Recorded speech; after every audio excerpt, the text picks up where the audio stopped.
Hey, happy Transformation Tuesday. Coach Jess here, and I just wanted to come in and um, say hi to everybody and just kind of give you guys a little encouragement going in towards, Thanksgiving coming up here and the holidays, with Christmas being around the corner. Curious to know if you guys are anxious or stressed out or, feeling some high, um, maybe anxiety towards whatever it is on the holidays that cause you to be this way or cause you to feel this way? Is it the family members? Is there somebody that just rubs you the wrong way? Or is it trying to avoid all the good, you know, temptations, trying to avoid certain foods?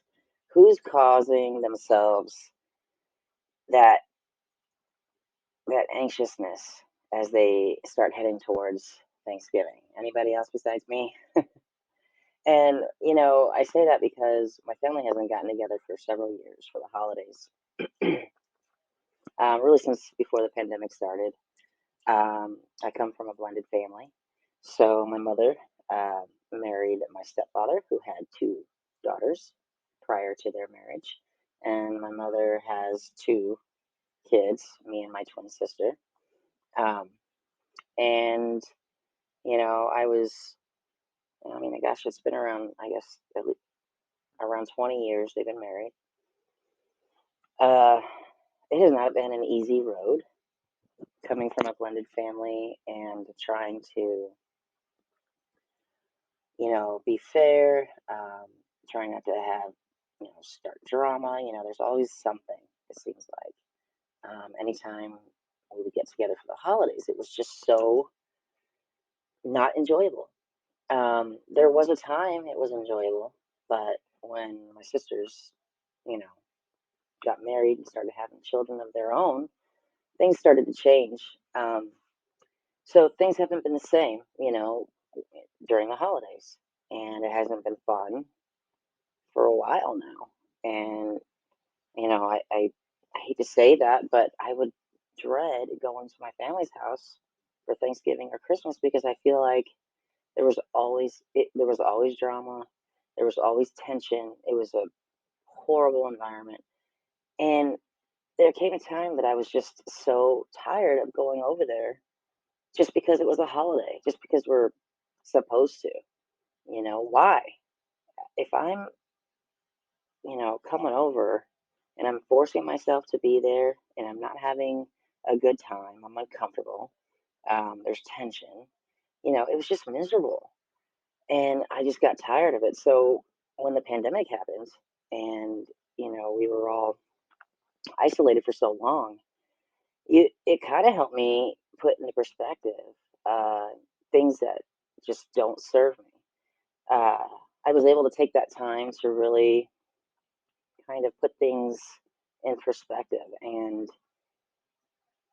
just kind of see what I could live without. And it turned out a lot of stuff. Um, you know, and one of those things was surrounding myself with people that just don't serve me. And, unfortunately, it was part of that was my family. And, as hard as it was to stand up for myself and say, this is something that I don't want to be around. I don't look forward to coming to, your house for the holidays because it's just so miserable. I never have a good time. And as soon as I get there, I'm just waiting to leave. And I got tired of that. So I had to, just really put myself first. And for the first time, this journey is has been a journey for me too. I mean, as I'm in this journey with you guys, I'm changing and I'm noticing things and I'm discovering things about myself and, you know, um, being aware of, why I would react a certain way to something or, why something that somebody said just made me start to feel a certain way. Like, when you start to feel, angry about something, you don't know why. Um, I have this is the first time I've been in a position to be vulnerable, and to share some of my own personal stories. And I do not like the camera, and it's very difficult for me to get on camera every time. Um, I was supposed to have this. I was supposed to have my video up way earlier today, and if that tells you anything, it just I freeze up, and I started thinking like, why do I get that way? Like, why do I feel like the camera or what I have to say is just so incredibly like scary? Why am I so fearful of this? Um, and so during my reflection and reflecting as I write, um, it started to occur to me when I was a kid, my stepdad, I had a stepdad prior to this stepdad. Um, he's basically the one that raised me from when I was about 2 to about 17 years old, raised me and my twin sister. And it was not a, it wasn't, I don't want to say that it was abusive. There was abuse, but it wasn't an abusive environment or home. Um, but there was some abuse that was experienced during my childhood. And when you're kids, you don't even realize, you're a kid. I mean, you listen to what your parents say and you believe them. So I remember this thought occurred to me when I was a kid. My stepdad had told me. I remember I was talking. We were outside in the like carport garage, and I was running my mouth. I don't know. I couldn't have been more than 8 or 9, and I was just chatting. And I remember him saying that I only had a limited amount of oxygen, of like breath, um, and that I better stop talking and reserve that. You better save your breath or you're going to run out. I mean, I believed him.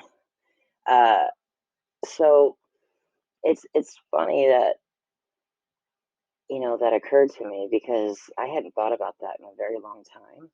But it's something that I've always remembered, um, and it's so interesting to see like what what we remember from our childhood, like what really um, certain phrases or certain instances that really like hit home for us and like really affected us, and some things that we just don't even remember at all.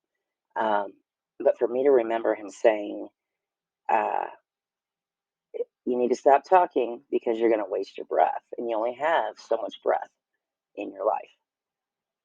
I took it literally. Like, those are the kinds of things he would say. He said, stuff like that. He said that, "What do you know? You're just a kid.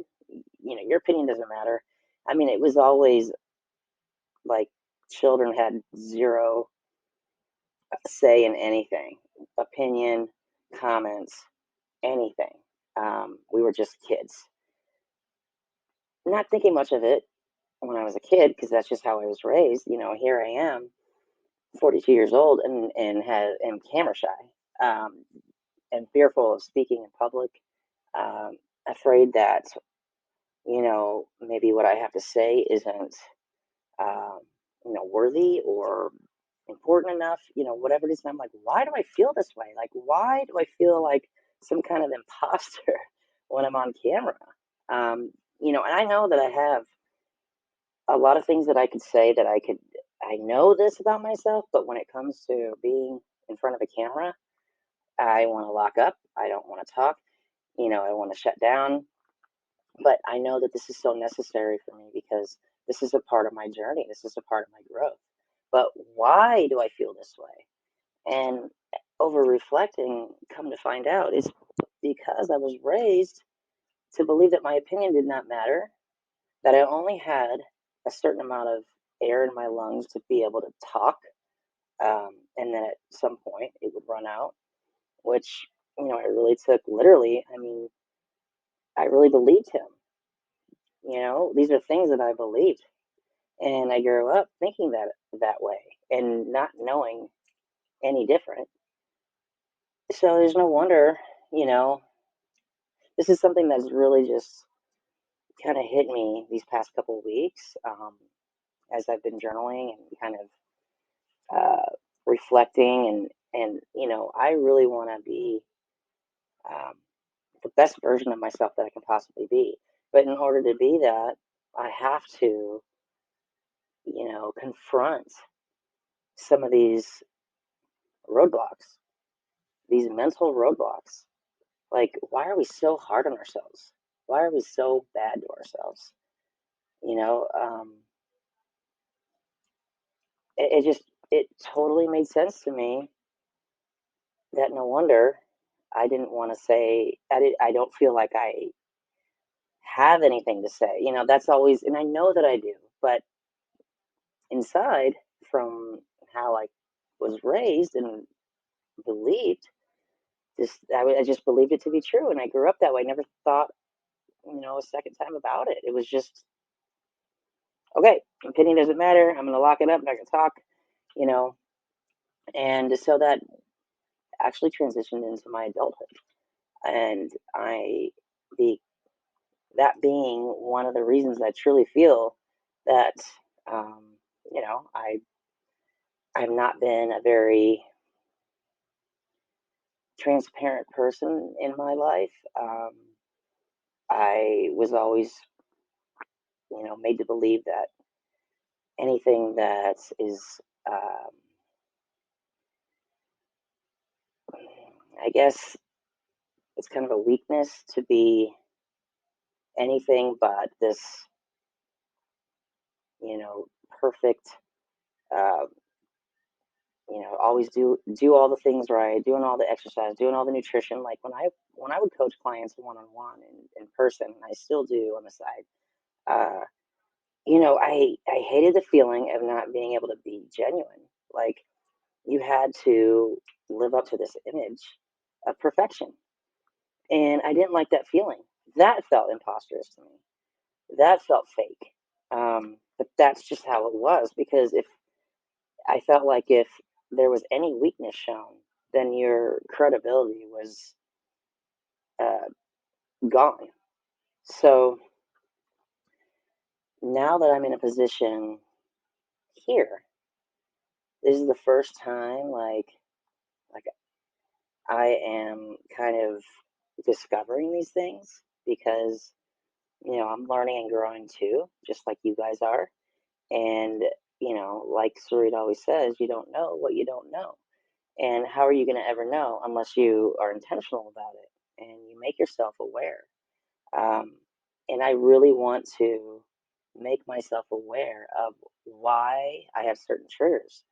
What is it that causes me to feel some kind of way when something's said or something's done, or, when I see something? I mean,